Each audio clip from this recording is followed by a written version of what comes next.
The good and mostly bad about Michigan State's loss to Memphis out in Maui, and then Jace Clarizio, he decommits, flips to Alabama, and it's time for a real dialogue about Michigan State football recruiting. Let's go.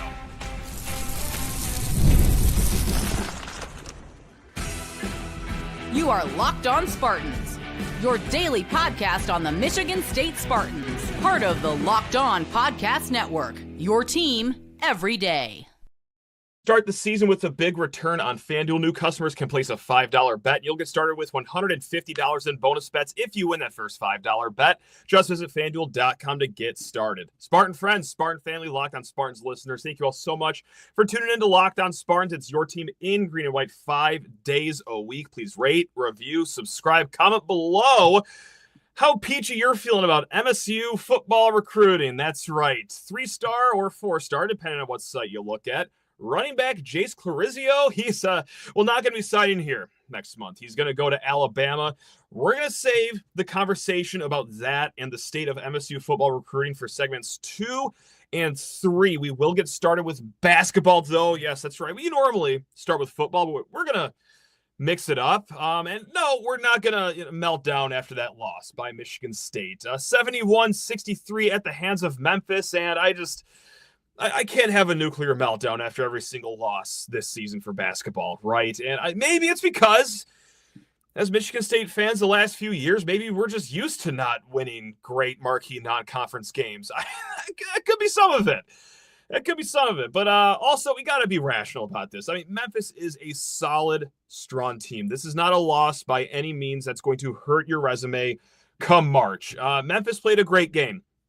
They made some really tough shots. I mean, maybe that's also part of it, too, is that I thought Michigan State defensively, they held their own. They played really well. Memphis made some really difficult shots, and in no way am I saying that, Memphis just got lucky. They were the luckier team tonight. No, they had the more athletic, experienced guards. I mean, out on the perimeter, those are some dogs they have down there at Memphis at Penny Hardaway's program. That was a physical front court, too, from Memphis. So, the better team won tonight. Could MSU have won the game? Sure, they didn't. So let's just get into the conversation right now as they fall to 1-1 in Maui. Now, if you missed yesterday's conversation with Connor George, that's right, former MSU basketball icon, we each gave, all right, what's one thing we're going to be looking for against Memphis? Now, I said I want to see how Jeremy Fears looks against that up-tempo and also press defense, too, that Memphis will throw at you. Yes, they have athletic guards. They have some veterans out there. They also play at a high tempo. That's something that really bothered Jeremy Fears against Samford not too long ago. Just looked. Lost is a mean word, but let's call it what it was. He was frazzled out there against Samford. It didn't look entirely comfortable out there tonight against Memphis either. It still seemed about a tick too fast for him out there. It was just 2 turnovers today, but still, it didn't really seem like the offense was settling in, and especially in the transition game. Now, this doesn't just fall on Jeremy Fears, but as a whole, Michigan State, they've really prided themselves on running the floor. They were only held to 5 transition points in this game. So I'm not worried about Jeremy Fears after this one. It looked like a little bit of improvement from that Samford game. It's not saying a lot because that bar was kind of on the floor going into this one. But this is also what you get when you miss the last 3 months of the season, of course, tragically, after he got shot, of course. Any way you slice it, missing the last 3 months of your freshman season. Well, that's going to hurt your development. Those were against some really good teams, really good defenses. Yes, he did play against some good competition in the non-conference last year, but what a growth period that he missed last year. And I mean, that's why he got the red shirt too. The NCAA recognized that as well. So yes, work in progress still. Was fascinated with that. They also handed the keys over to Trey Holloman for a little bit. Of course they did. He's the backup point guard. And I know this isn't a perfect stat. It's not an end-all, be-all stat, but Trey Holloman minus 21 on the court out there today. So if you take a lot of stock in that stat, well, that's, oh, yikes. Now, Connor said that he was looking forward to the big men, how they would fare against a physically imposing front court that Memphis does have. Now, they combined for 7 points today. One problem, they all came from Jackson Kohler, who continues to play well. That's fine, whatever.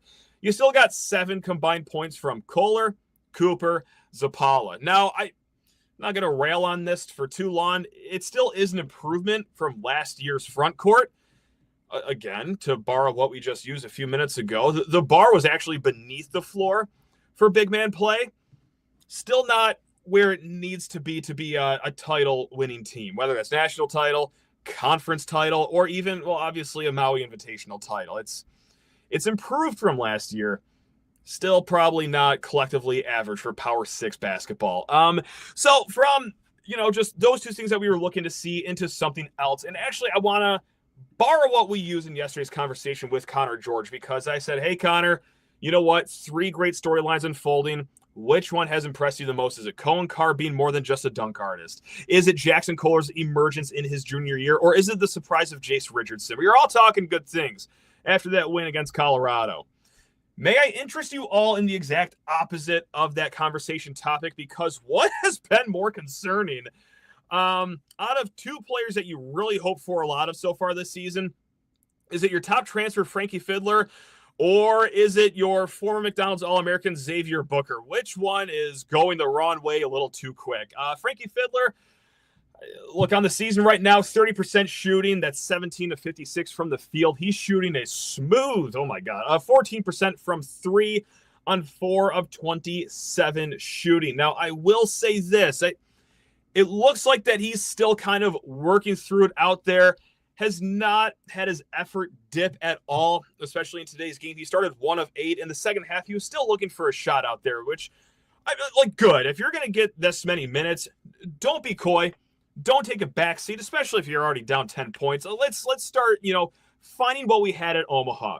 Fighting through contact, being a 3-level scorer. And, the 4th level of getting to the free throw line is still not an issue for Fiddler, but man, this is a slow come along for him now. And 7 games into the season, it's officially a thing. So little concern there. He is working through it. I still have hope that he can, become, at least part of who we thought he was going to be out of Omaha. And that leads us to player number 2, because guys, not to call it a dud or say he should go to the transfer portal right now, but truly, what do you do with Xavier Booker? Comment if you're listening to this live right now. This is both a rhetorical and non-rhetorical question, because I truly don't know what you do with him. Today, 17 minutes, 0 of 3 shooting, just 2 rebounds, no blocks, no steals. I don't even know if he committed a personal foul. I think that's how much of a backseat he took during those 17 minutes. It's bad. It's bad from your former 5-star, your former McDonald's All-American. Heck, if this kid's ranking, recruiting-wise, stayed in the 80s and the 90s like it was when, Michigan State started to pursue him, this would still be an underwhelming start to the season. He's 3 of 21 from 3 to start the year, 8 of 17 from 2. Now, here's the issue with those numbers I just rattled off. That's 21 3-point attempts from your 6'10" player and 17 2-point attempts. And, of course, still scratching my head so hard that I might start hitting my brain at this point. Why does he get this green light from 3? In what world has he been to shoot more 3-pointers than 2-pointers, not just as a basketball player, but as a 6'10" person in general? Last year, he wasn't even a 30% shooter. Now, he's 14% from 3. I mean, he's got 2 games so far this season, too, that he's had over 2 rebounds. The other 5 games, as a 6'10" player, I can't get over this. He's had 2 or less rebounds. I genuinely think this, not to completely rail the kid, but I think it would kill him to dive for a ball, too, out on the court. It's baffling. Fiddler, okay, you're at least getting effort. He's working through it. Booker, just floating around there on the perimeter like he's Ray Allen in his prime, except one problem. He shoots the 3 like he's Shaquille O'Neal, in or out of his prime. I don't know what you do with the 6'10" 3-and-D guy that plays like marginal defense and can't shoot a 3-pointer.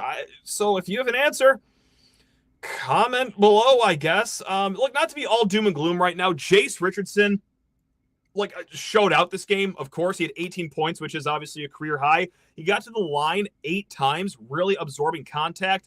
And, 3 of 5 from 3. Look, do you start him? Do you not screw up anything good that's going on right now? I'm kind of split. I'm more of the, if it's not broke, don't fix it. But then again, I ponder a lineup of like Jeremy Fears, Jase Richardson, Jaden Akins, Jackson Kohler, and Zapala.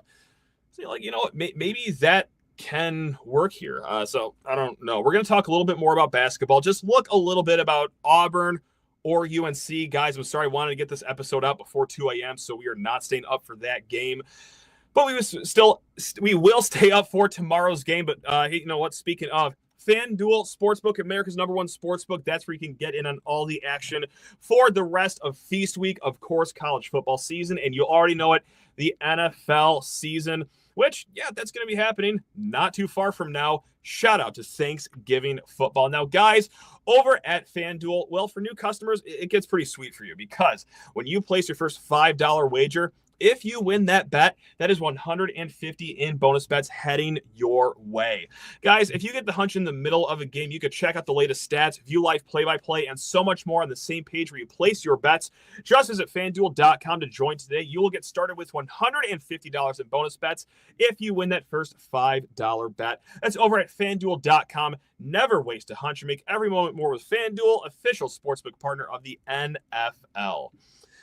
Now, if you're here to hear me just become unglued about MSU football recruiting after the Jace Clarizio decommit, it's coming. It's coming. Just let us get to a little blurb about Auburn or North Carolina, which, look, Michigan State still has a really good opportunity to leave this island 2-1.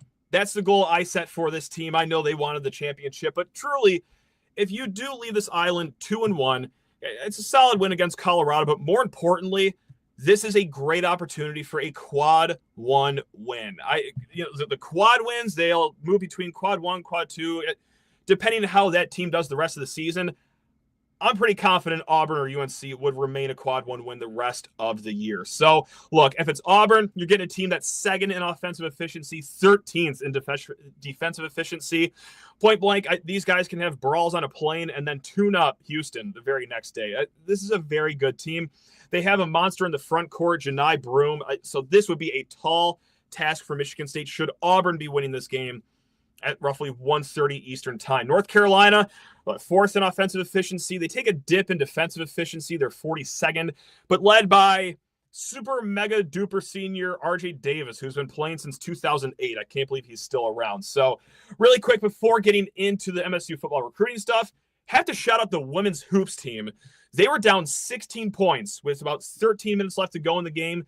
Beat Cal, remain undefeated. They won 78-72. You could check them 4 p.m. on Wednesday on True TV. They're taking on another undefeated team, Vanderbilt.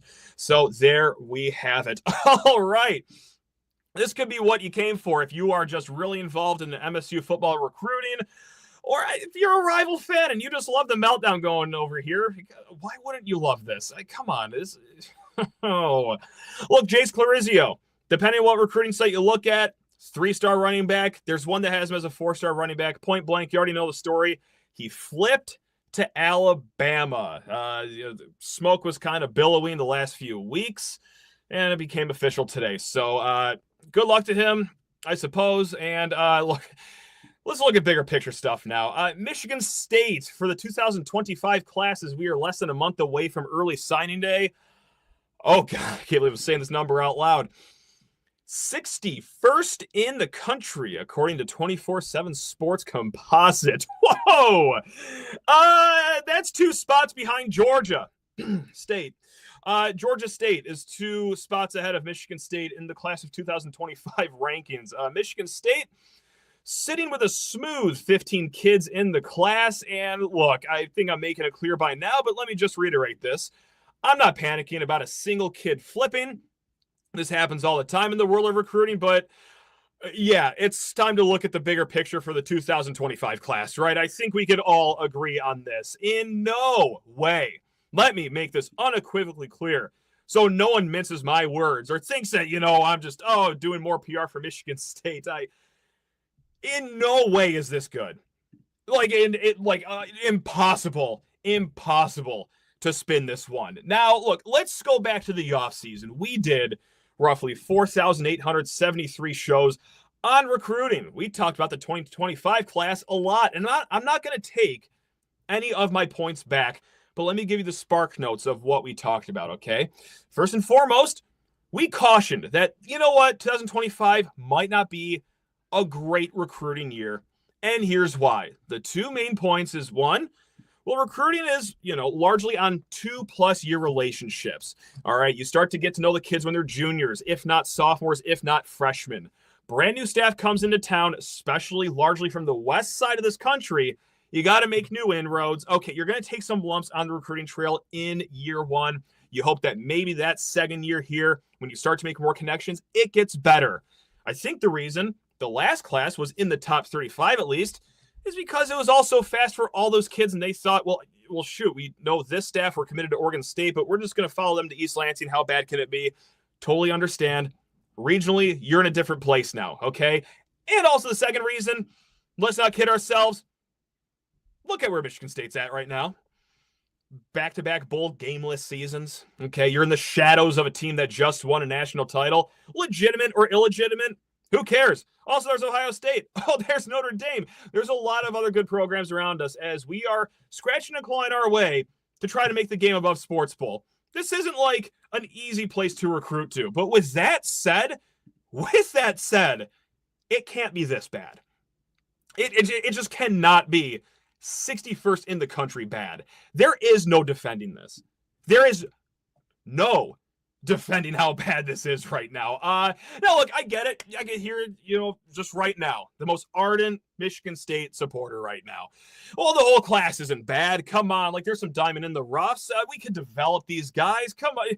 Quit being such a hater. Which, okay, fine. Yes, there are diamonds in the rough. Like Derek Simmons. We've been on him since he was a 3-star. Now he's a 4-star. I like Braylon Collier a lot. I like George Mullins down in Florida. You know what? It is foolish, though, to think that this can work and this is sustainable, even just for 1 year, having a class ranked behind 50. Well, you can see the repercussions of that, because in order to be a good program, you need guys that turn into, day 3 draft picks in the NFL. Heck, of course, day 1 and day 2 is accepted here. We'll take that. But you need guys that are talented. All right? Sure, you can develop guys. What's easier to develop, though? A 3-star that no one really wants, or a 4-star that has the NFL in his future? It's option B. I'll spoil it for you. Now, of course, Mark D'Antonio developed. But his recruiting wasn't great. We could do it the Mark D'Antonio way. Let's learn a lesson here about Mark D'Antonio's recruiting. Was it flashy? Was it sexy? Was it always in the top 10? No, it wasn't. But I'll tell you what else it wasn't. It was never outside the top 40 in his time here. Okay, I'll say that again. He never had a class that ranked outside the top 40, which, by the way, that 40th ranked class, that was his first year. Okay, so now we're taking 21 steps behind where that was under D'Antonio. And as an average, it wasn't flashy, it wasn't exciting, but it was 31.9 in his 11 classes was his average class ranking. I can't even begin to describe to you how far away being in the late 50s or early 60s is right now as far as recruiting goes. It's got to pick up here. And look, you could even take my excuse of, it's hard to make inroads as a first-year head coach. It's a first-year head coach taking his lumps, this, and that. If you want to use that and use that as the reasoning why you are 61st right now, well, let's look at some other Big Ten coaches in their first year. Washington, they have a top 20 class. They have 8 4-stars committed to their class. UCLA, who sucks, 36th in the country. Indiana does not suck, 39th, which I actually think is a little underwhelming for them considering the year they're having. But I digress. They're still way ahead of Michigan State. Even Northwestern is ahead of Michigan State. And I know I'm kind of nitpicking there because the guy was the interim coach all last year. And now he's the official head coach. Still, Northwestern is ahead of you in recruiting right now. And I get it. And this is what we'll talk about all offseason is, Michigan State, they could use the portal for their running backs. They could use the portal for this. And, they are because they're going to have to. But also, you are relying on the transfer portal when you don't recruit well, both talent-wise and body-wise. And this is another concern that I have for this class. It's not just the lack of star power or whatever, but this is something I give the Mel Tucker era a lot of guff for, is that they had some classes that had 16 kids, 18 kids? You got to go over 20. But you need depth. Again, they'll short up in the transfer portal, but let's just move it along here. Even if you don't trust recruiting rankings, and I know there's a few of you out there, I get it, all these sites, they don't know what they're actually doing. They just pander to the big programs and try to make money from their fan bases. Okay. Do you know who you can trust if you don't trust recruiting rankings? Offer sheets. Like, what other schools are offering recruits, prospects, right? Because, well, what's more important than, what the guys at Rivals or 24/7 or On3 think? Well, it's what other programs think of your players.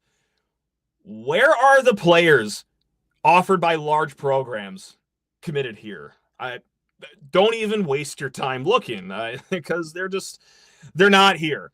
And again, this is where it gets a little uncomfortable. These are all high school kids that we're talking about. I still believe that some kids in this class are great. Of course, there are going to be some surprises that we have, but we're having an adult conversation right now about college football recruiting. Do we have any commits right now that were also offered by teams that had their logo on the college football playoff bracket show today? I don't think so. We did. We did. His name was Jace Clarizio, and now we don't. So, again, not to overreact about a single kid, but let's just look at what happened. Optically, you can't paint this any other way than just horrendous. And I don't think I'm doing shock radio right now or doing any hyperbole. I mean, this is a kid from East Lansing.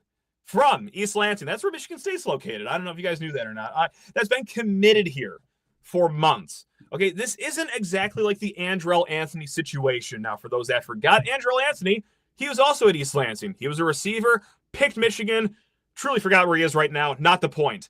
Andrell Anthony wasn't committed to Michigan State, though. Sure, he visited, he considered Michigan State, but ultimately picked the Wolverines. Okay, good for you. Just go spread your wings and get out of the city.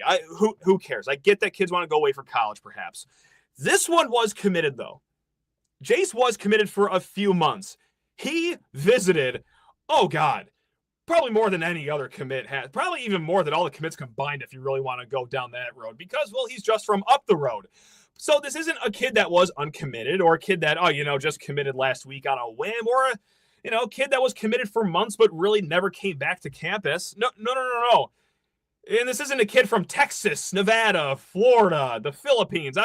No, he's a kid from right up the road who was on campus a lot, really got to know this staff, and you still lost him to Bama.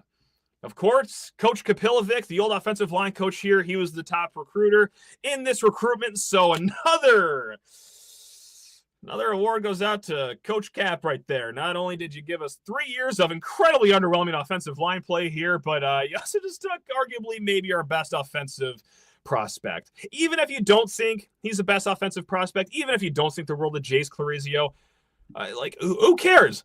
This is bad, losing him to Bama. Do you know why? Well, I'll tell you why. We got about 10 minutes left of this podcast. What am I going to do? Stop talking? No, of course I'll tell you why. Right now, he's Bama's third highest ranked running back commit of that class. And he's kind of far behind the other two kids. Now, let's say one of the kids decommits. Nevertheless, right now, he's the third running back of that class. So there's just bluntly, you lost your top running back commit, so he can go be a team's third running back commit. And I get it. It's Alabama. It's SEC. A lot of glitz, a lot of glam, but this ain't Nick Saban's Alabama team. I don't know if you guys have watched the Crimson Tide this year. A little bit of a step back as a program for them. Again, though, I don't fault the kid for going SEC. And about the whole recruiting rankings thing, good for him if he believes that he's better than those other two guys. I don't wish ill against the kid. Come on, but is it tough to beat Bama on the recruiting trail? Sure, Saban or not Saban, sure. For every reason we just named, it's a tough job to recruit against programs like that. But guess what? That is the job. That is what you are paid to do. And over the summer, we talked about how historically, going back to his days at Oregon State, Jonathan Smith only has kids visit campus that he thinks he has a realistic shot of getting. He really doesn't spray and pray offers, has a bunch of kids that he think maybe I could maybe be in second place by the season, then flip him. No. He's very deliberate when he has kids on campus. That's why the visitor list was so short, because it's a high hit rate going back to Oregon State. Now, We also said, too, we're going to wait and see if that works out. But in order for that to work out, you need to actually land those kids. And you did in June. But ideally, not a recruiting expert, but ideally, you want those kids committed up until signing day, until that ink dries. So, look, why Alabama? Now, why Alabama for this kid? Quite frankly, I don't really care because there's no answer that makes it any better. Now, let's say that we cry NIL. All right. Alabama offered him a strong NIL package, and that's why he went down there. I don't know if that's true or not. Again, I don't care because, well, if that is what happened, that's a concern. I think NIL in general is a concern. Let me just tell you that right now. Not even with recruiting, not even with this specific recruitment. I keep being told that NIL is fine, and then I'm seeing a class ranked in the 61s, and I don't know what's going to happen this transfer portal cycle, but we're going to learn a lot of lessons. That's conversations saved for a future time. But let's say that Alabama offered more in NIL to Clarizio, and that's what made or break it. Like that much more where he swayed off MSU. Okay, well, that is a problem then. If a running back, the third running back in that class is getting substantially more than he would for Michigan State to be the top running back in the class. Okay? Or let's say, you know what, NIL is fine. MSU was going to match whatever Alabama did, and they very well could have. Again, I don't care because even this would be a bad reason. Let's say the NIL is against all odds, fine. Well, golly gee willikers, excuse my language, but that's almost more alarming then if you had the money and you still can't close on this kid. So pick your poison. If it's NIL, well, SHI blank. We've got some issues going on over here if SEC programs and their third best running back are getting paid more than our top guy. Or if it's not NIL, well, we just don't have good recruiters here then. It's point blank. It's not good. So, look, I get it. We're not at Bama level branding-wise. Okay? I think highly Michigan State. Think it's a great institution. Top 20 revenue school. We always show up in attendance. It's great. We're not Bama. Okay? Whether Saban's there or not. And I know that we're not at the level of Bama spending-wise right now. But here's what I do know. I do know that it has to be better than this. It needs to be better than this. It should be better than this. We should be closer to Alabama in recruiting than we are to Georgia State. Don't think that's much of a hot take right there. Need to be a little closer to the teams like that than the team that I'm going to out myself right now. I don't even know what conference Georgia State is in right now. Sun Belt? I don't care. Who cares? How could anyone care about that at a time like this when MSU football recruiting is not going great? So to make this full circle, like we talked about, likely caution in the offseason. I did not have high expectations. I did not have high hopes for this year's class. But holy crap. Not this low of expectations. I thought at least maybe top 40 you could swing, but no. Here we are. It's not good. It's not. Can it get better? Sure. I'm not calling this, I'm not calling for Jonathan Smith's firing right now. Maybe the whole 2-year relationship thing does work. We get in the top 35 next year, the top 30. Fine. It can. What reason do I have to believe that at the very moment right now, though?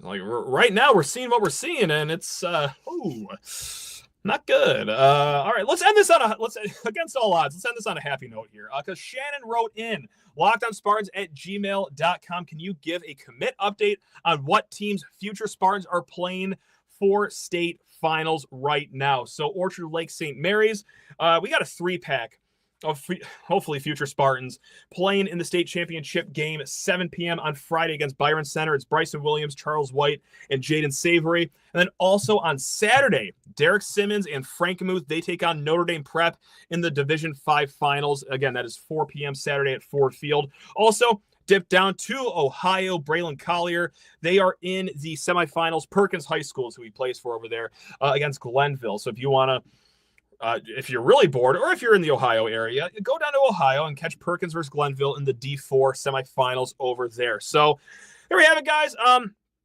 Look, we do upbeat episodes sometimes when it calls for it, but today was not much of the upbeat. But we also do straight talk here on this show. Guys, if you were watching, The live show. Cannot thank you enough for burning up some of your night with us here at Locked on Spartans. If you're listening to the podcast, and guess what? Still can't thank you enough for listening to us here at Locked on Spartans. All right, guys.